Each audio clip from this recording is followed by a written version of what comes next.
Okay. OBS seems to be working, sound seems to be working.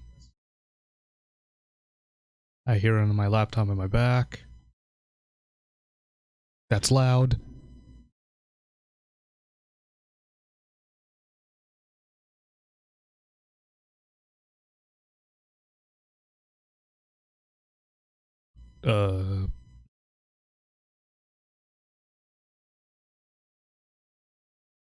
OBS seems to be saying desktop audio is playing, but I don't hear it from my laptop. Ow.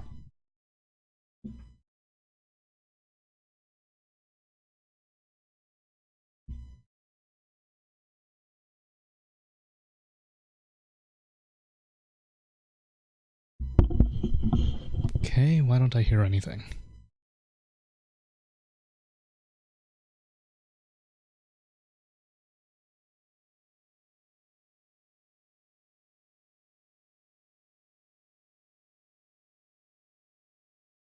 Maybe turn this up.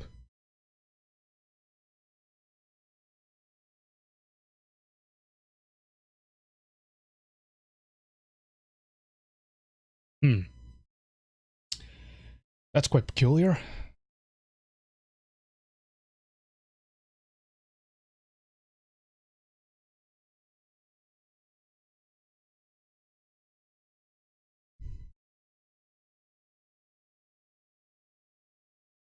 Let's just play a song.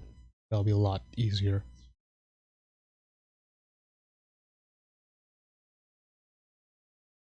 OBS is definitely detecting it.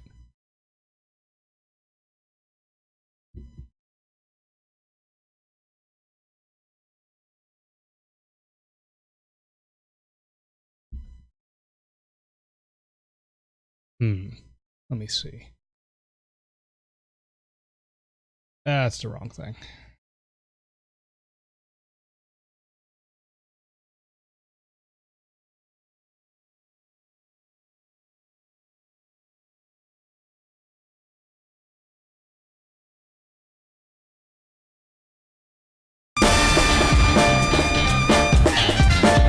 Whoa. Okay, there it is.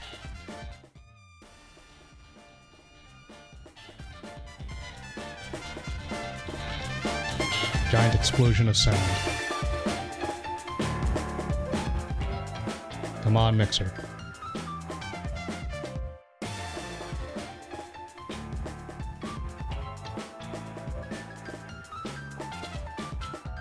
Alright. Let's stop that.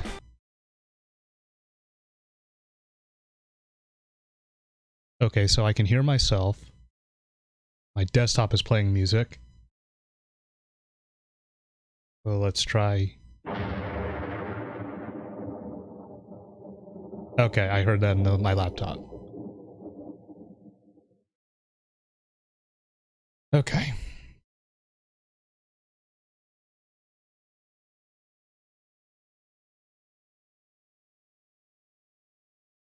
Now I need to. That's fine. That's fine. 2DFM is open. Discord's open. Okay, let me just disable my laptop. I think I'm ready to go.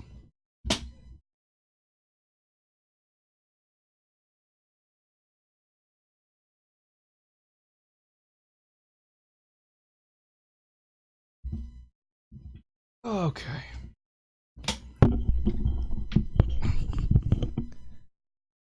All right.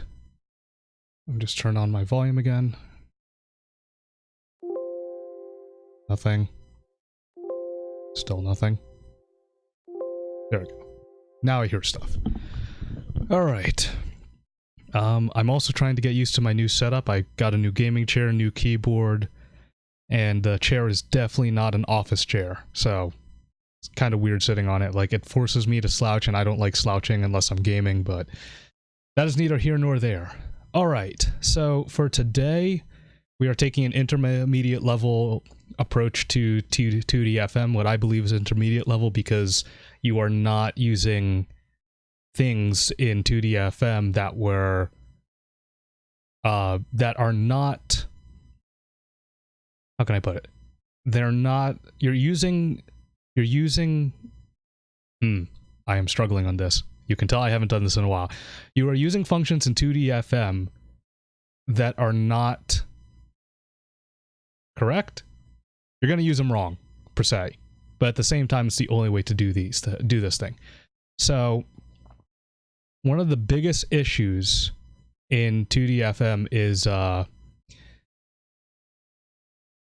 when you switch sides, all your inputs are reverse. Now, that would make sense, except it doesn't work out when your character is still facing the wrong direction. So if you jump over an opponent and you want to air dash forward, you're going to actually air dash backwards. And actually, I'm going to demonstrate that using my game, because it was a huge issue that I was going to try to fix and that I never fixed, and my friend hated me for it, but that's neither here nor there.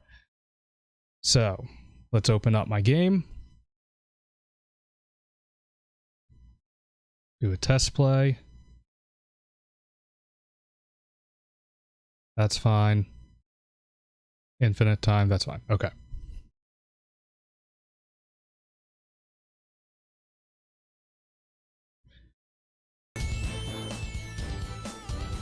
And I was trying to set up like a virtual keyboard so you can see that I'm not BSing, but take my word for it, I'm doing the right input.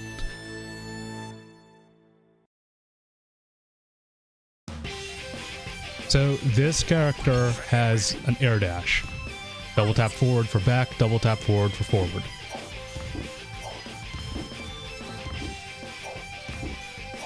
Simple as that. But if I jump over the character, he's gonna air dash backwards when I do a forward air dash, if I can jump forward, as you can see. That's because the second he jumps over the opponent, 2DFM thinks he is already facing the other direction, which, as you can see by the sprite, he's not, and as you can see by my input, he's not. So in order for him to air dash forward, I actually need to do that backwards. So in order to fix this, I've created a script that flips all inputs. So we're going to go back to our test game, where I actually created it.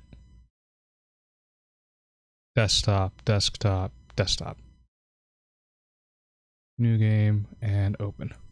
So I created it using Soshin Day, and I don't recall where I had the input generate, but I had it generate somewhere. It's skill 2.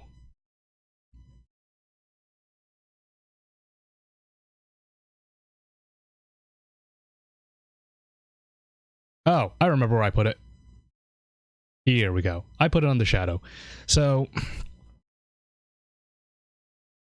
I'm going to disable this real quick. Without deleting any of my work, I'll just do this. So this will make sure that my input thing will never activate. So we got that. And of course there's nothing here. Demo. Save. Oops. Soshin Day, Soshin Day. Okay. So, Soshin Day has an attack. His intro is playing.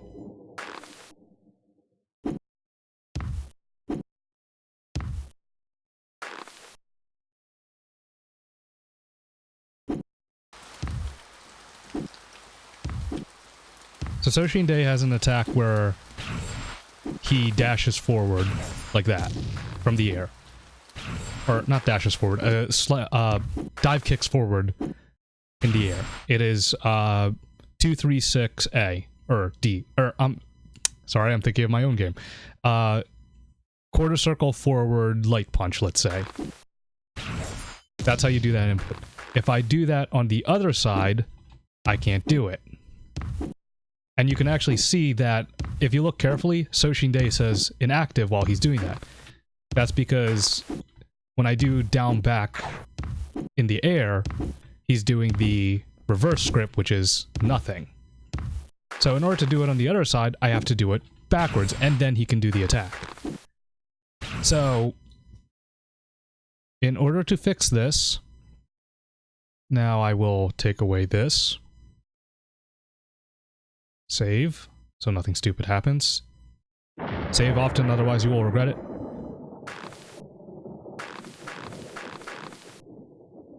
So he can now do the attack, okay?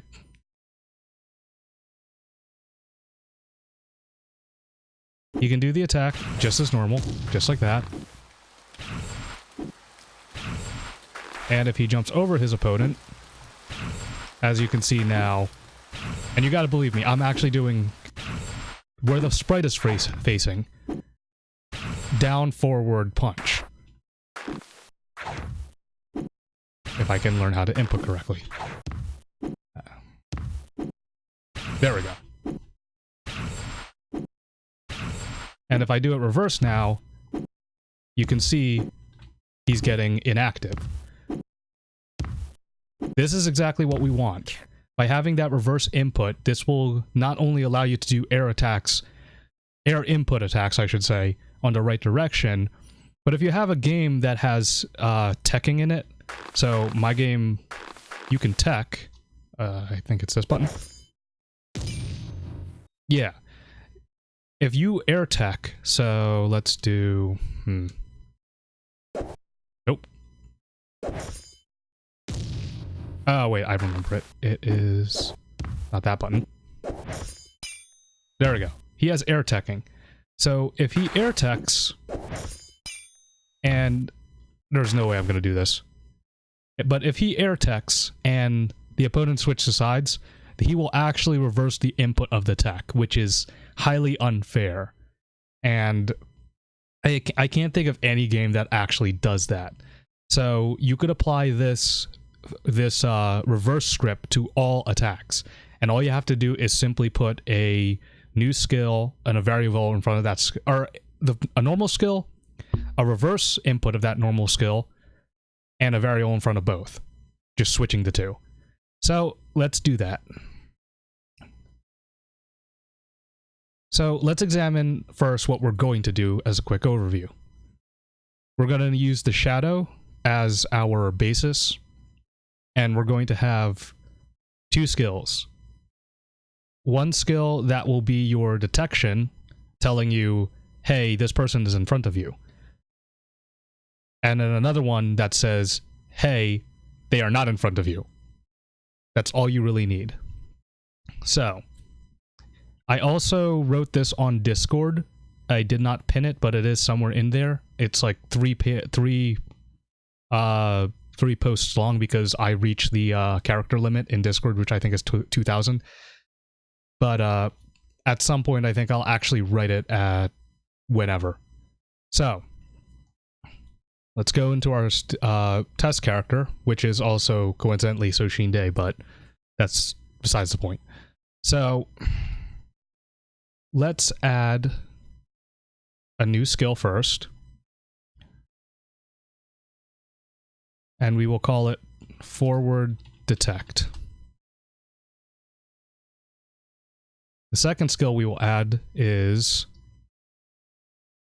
No Detect, let's call it. It doesn't really matter what I name it, as long as you yourself, the person who's going to put in their game, understands what you're putting. So, we will add a shadow image because I don't like the default shadow, and it's just easier for 2D-FM to detect things if you have an image there. And I don't like that image, so let's cycle... Oops, wrong one. Let's see what we have. That's also the wrong one. There's the image. I don't think I added a shadow image here. I think they're all Soshin Day sprites. And yeah, I think I'm there. Okay. So this is fine. We'll use something stupid. Yeah, that'll do for a shadow.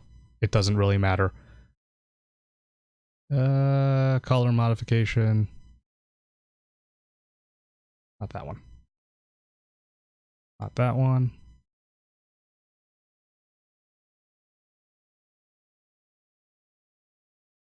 That's right, that's how you do it.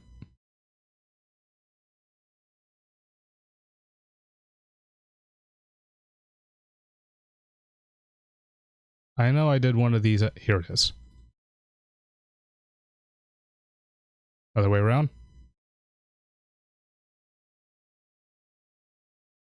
Nope. Okay, we'll go with black since we're going for a shadow. I remember I did something to make this invisible, but I honestly don't remember at this point. But that is not what we're trying to do here. So, let's go to the image. There's our shadow. Whatever. At the very start of our shadow, we're going to create an object. This object will go to forward detect, and that's all we need. It will be apparent, and that's all you really need. I believe that's what I did on the other one. Yeah. So one thing you want to do is this M number right here. Put it to a number that you know you're not going to use. What this does is it gives your object a assigned number. So if you have a parented object, it will follow that character no matter what. So in this case, I'm spawning this object on the shadow. It will follow the shadow no matter what, which in turn follows the character no matter what, except it will always stay on the ground. That's why I put it on the shadow. And we want the detect skill to be on the ground at all times, because if we have it generated on the player, when the player jumps, it's not going to actually detect. So, since we have this on the shadow, it will stay on the ground. And if we keep it on parent, if another object generates with the same M number, it will actually make this object disappear, which we do not want. Now, in theory, it shouldn't ever happen because this is an object created on the shadow. However, it's still associated with this character, so absolutely it can be destroyed by some other thing. So, for safety reasons, I put it on M number 9, because I don't have any character that will generate 9 different objects, and if it does, I make it unconditional usually.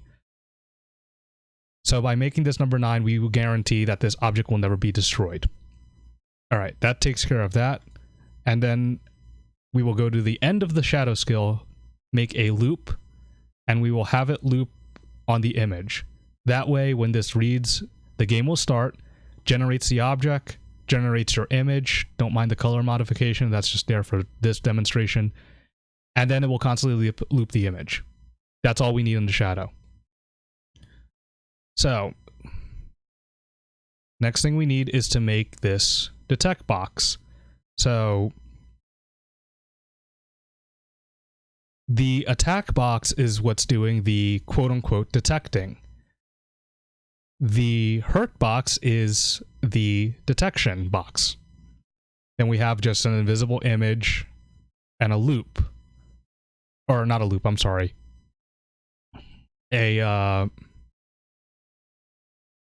loop, sorry. It will constantly loop to this skill. If the attack hits, it will skip the loop, and then it will go to, hey, you're not facing the opponent. Which, for some reason, I made that the same thing. I should have reversed that, but this is fine. It works all the same. So, we'll do it the same way. I could have optimized this better before I presented it, but hey, it works. So, first thing we do, we utilize what 2DFM has given us. Attack hits. Let's add an image so we can see what we're doing. Let's make it something, again, that I am not using. Sure, this time it'll be... Actually, again, this doesn't matter. I'm just going to have it just way down here out of the way. It can go to the abyss for all I care. Alright. So now we need an attack box, and you want this attack box to go all the way to the right. Remember, when you create everything in 2DFM, it's priority player 1. So you don't need it to go in the back. We only need to make sure that it's saying it's seeing what's in front of it. So what I've done here was I made a small box by 10 inches, millimeters, feet, I don't know. Frames? Pixels? Let's go with pixels.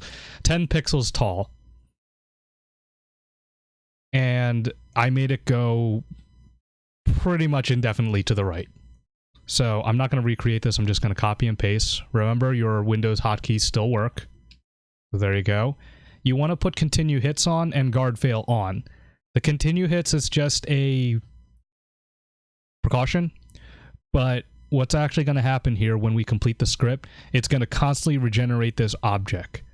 So theoretically, continue hits doesn't really need to be there, but it is a safeguard, and safeguards are good.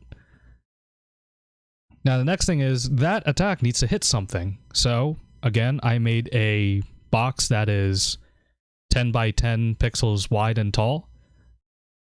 So we're going to add that in. Now, what's supposed to happen is this attack needs to hit this blue box.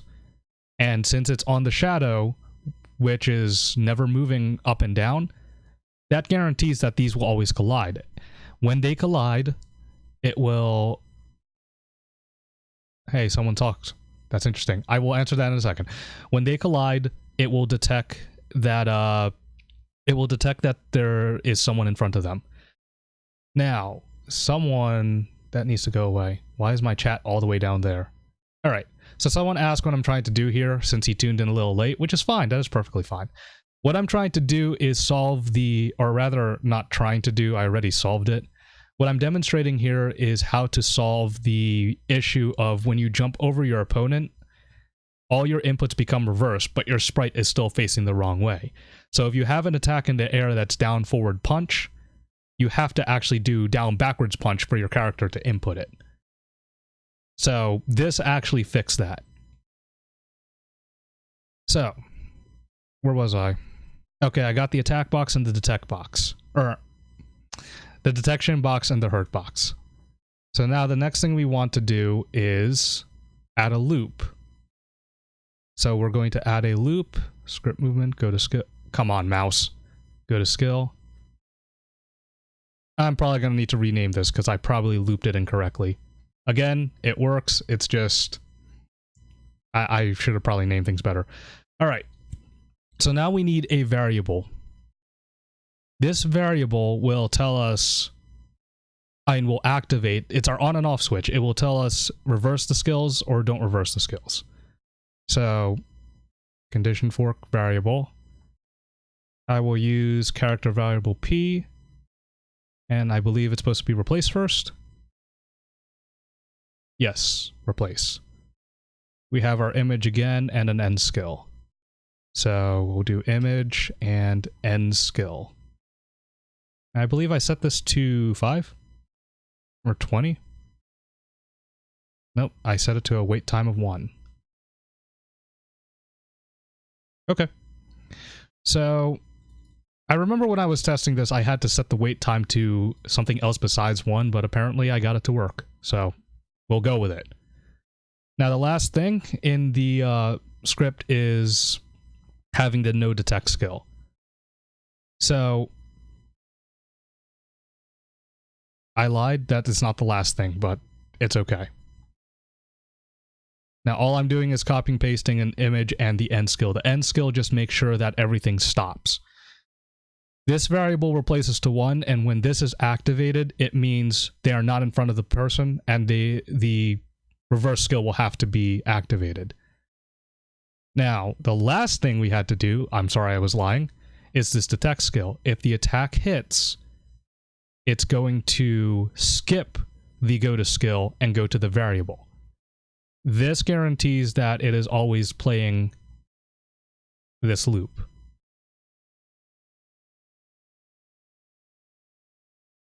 Okay, I think I got everything set. And I think everything makes sense in my head, if I'm remembering this correctly.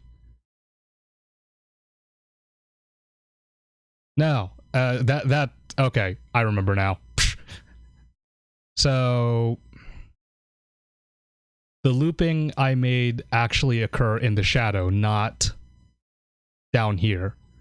So if I was smart, I would have generated the object once. So, and then I would have looped this skill, but I wasn't smart.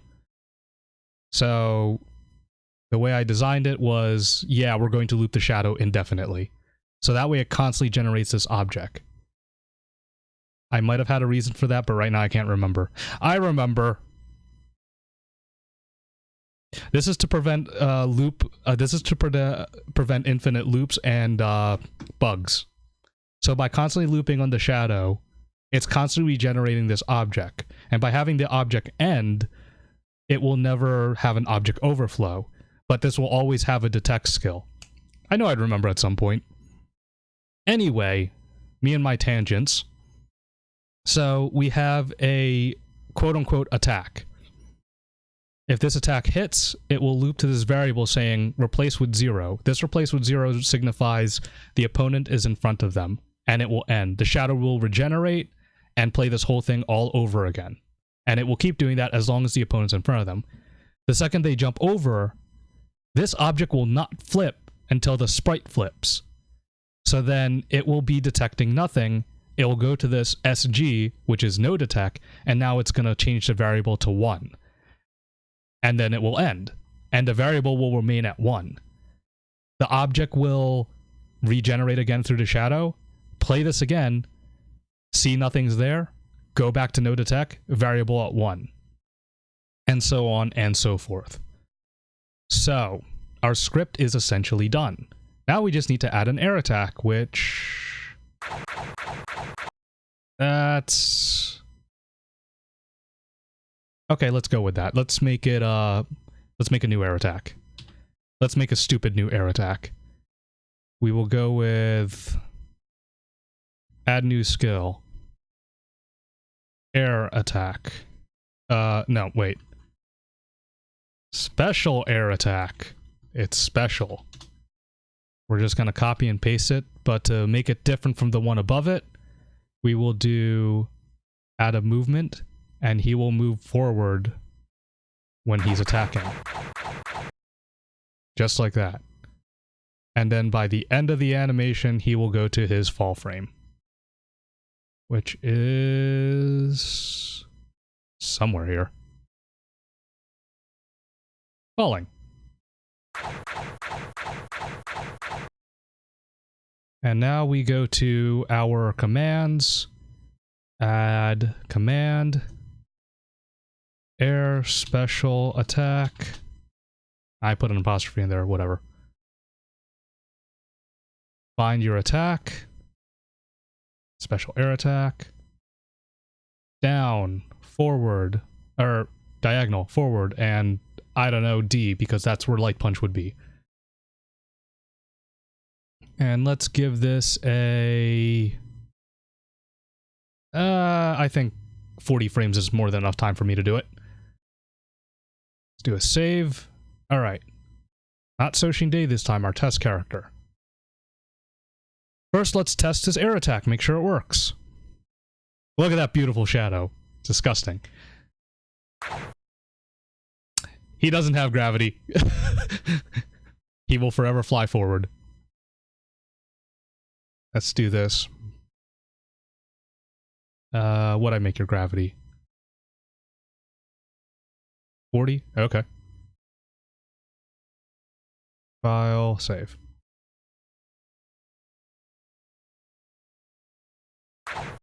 There we go. There's his special move, air attack. He will just jump in the air, move forward, and slash. So, now, if I go to the other side of the opponent, nothing will input. Oop.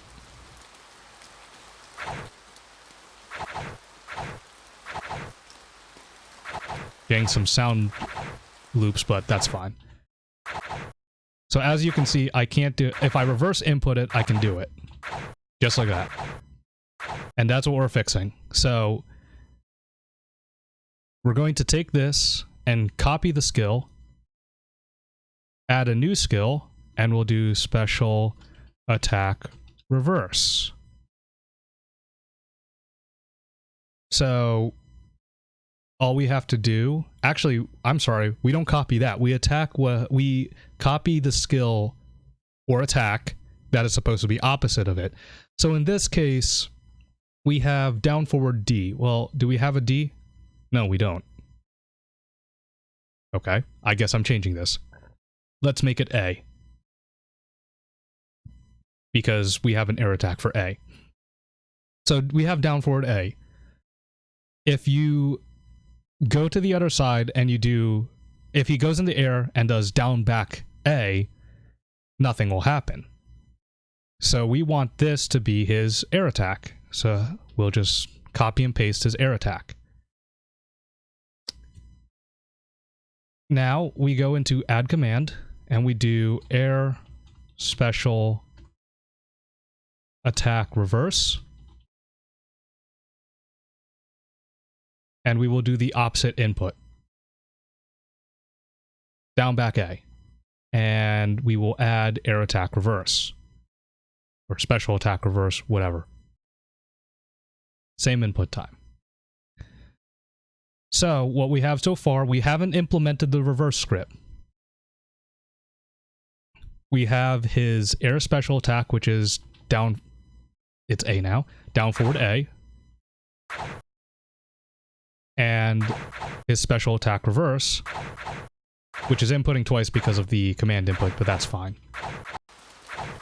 You can see in the top left that I am doing not his basic attack, which is that. You can see air attack in the top left. I am inputting the special attack reverse. So, as you can see, when I jump over him, I'm getting special attack reverse because everything is reversed. Which again, that's what we're fixing. So now, the final thing we do, we go before the actual attack, the very beginning of the attack. Condition fork, variable, character variable P. If it's the same, we're going to go special attack reverse. Oh, no, that's wrong.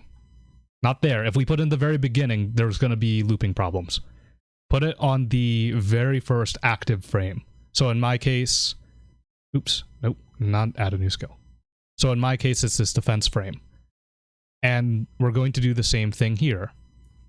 Character variable P. If it's the same, which is in our case 1, go to the first active frame.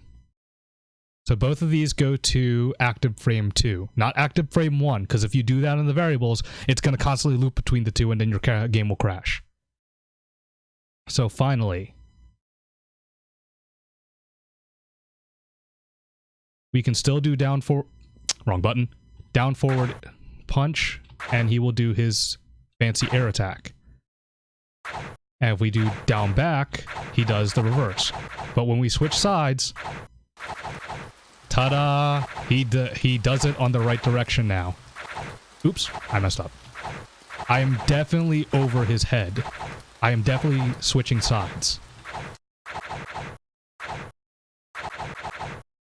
And if I do the basic one, he does reverse. So that's all that script does. It crashed. It allows you to do your air attacks the right direction. So if he had an air dash, which, now that I think about it, would have probably been easier to animate that than just copy and pasting attacks and getting all these sound issues. But there you go. Now, the reason for the attack box being way down here is just so it doesn't interfere. Something doesn't interfere with it. Because these detect boxes will collide with other things. So let's say, I think it's this one. Let's say this detect box is up here. So when it generates into shadow, it will be on screen. If that gets hit by an attack or something, the script itself may freak out. So that's why I put it 200 frames below the actual surface. Same thing with this. We don't want anything to interfere with this. Now, theoretically, yes, I know another object won't disrupt. Actually, yes, another object will disrupt it. What am I saying? Yeah, so we want to keep it below the surface. That's all it does. That's the reason why it's down there. And that is actually it. You can implement this to anything. Actually, why don't we make an air dash? So, just to drive home the point. Air dash forward. That's not how you spell forward, but whatever. Air dash back. So we'll do this. Give it a movement. I don't know, like 10. Yeah. It will last 15 frames, I guess. 25 frames? Yeah, sure, let's go with that. Then we'll add a little bit of slop. Go to script. Make it go to falling. And for backdash, I know I saw something that'll work. Yeah, that'll work. I don't care. Just demonstrate. Damn it. Just demonstration purposes. So we'll go to move, negative movement, negative movement. Make it last 25 frames. Add another movement. Give slop. A little bit of hang time. Script movement, go to skill. Falling. Alright. Now we go to our commands. These are less complicated commands, so these can go in the bottom. Air dash forward. And air dash backwards. I guess 20 would be good enough for this. Air attack, special, air dash forward, neutral, forward, neutral, or forward. And then for backwards, scroll down, air dash backwards. Oops, one too many. Neutral, backwards, neutral, backwards. Save. All right. Now he should have an air dash. That actually looks pretty cool, I'm not gonna lie. I don't know why a sound effect is still playing, but...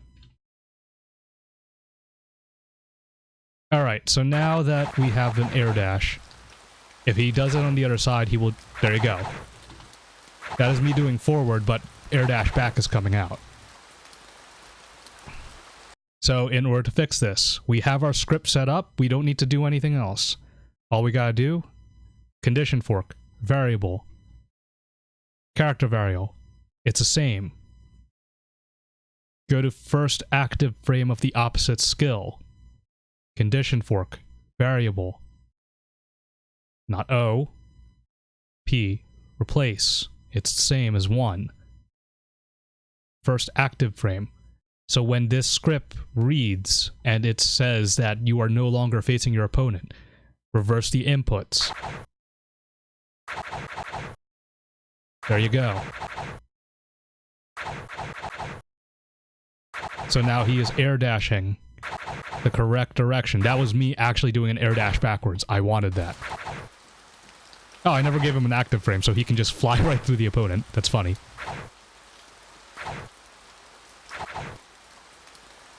Yeah, it's kind of funny. But now he can do air dash, or jump over the opponent, air dash forward to get away. And once you set up the script, you only need to add a variable through all your attacks.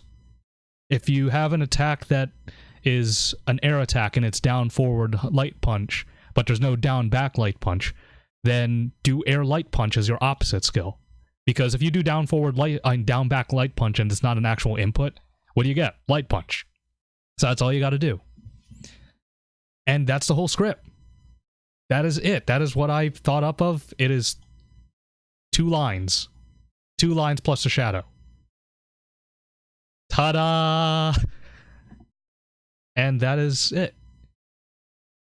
And this looks like it is an elegant solution to making flight mode work the way you think it would as well. Probably what is... Yeah, that is actually exactly what he was talking about. He sent me Gohan. Someone did that. And that was the inspiration to this. I didn't copy that flight mode because it was... I couldn't navigate it. But then when I played the game, I realized what that Gohan character was doing. it was literally doing the same thing as my script. It was detecting where are you in reference to your opponent. It was like, oh, it's right here. I have Gohan uploaded here. Yeah. So, right about, yeah. So here's the fly move system. Here's the start, here's the smoke, and all of this is part of the fly system. From fly move system here, all the way down here. All of that is for the fly system. The rest is, this is the animations for the fly system, and here are the attacks for the fly system, which, as you can see, it's a lot. So that's why I said that it was only an inspiration, because I took all of that and I reduced it to 2 lines. So, but it's the same exact process. And this is all I'm going to do for today. I know I only have Amforce for a viewer, but hey, he, like, one is better than none. I was gonna do a stage select, but I think I'll save that for my August stream, so I still have content to actually produce. And I said in the Discord that this and my August stream are going to be my last 2 streams until I am done my personal stuff on December, which I don't know why I'm hiding it. I already said it in Discord. My schooling in my college stuff in December. So if you want to learn how to make a stage select, I will do that in August. That is a lot more involved than this. Again, it is about intermediate, maybe expert level, but if you're doing it with me, you should be fine. So, other than that, I'm done here. I will upload this to YouTube for future reference for people on Discord, and I still need to upload my June stream to YouTube because I'm lazy, and yeah. So, Amforce, thank you for showing up. And everybody else, have a good day. I'll see you in the next stream.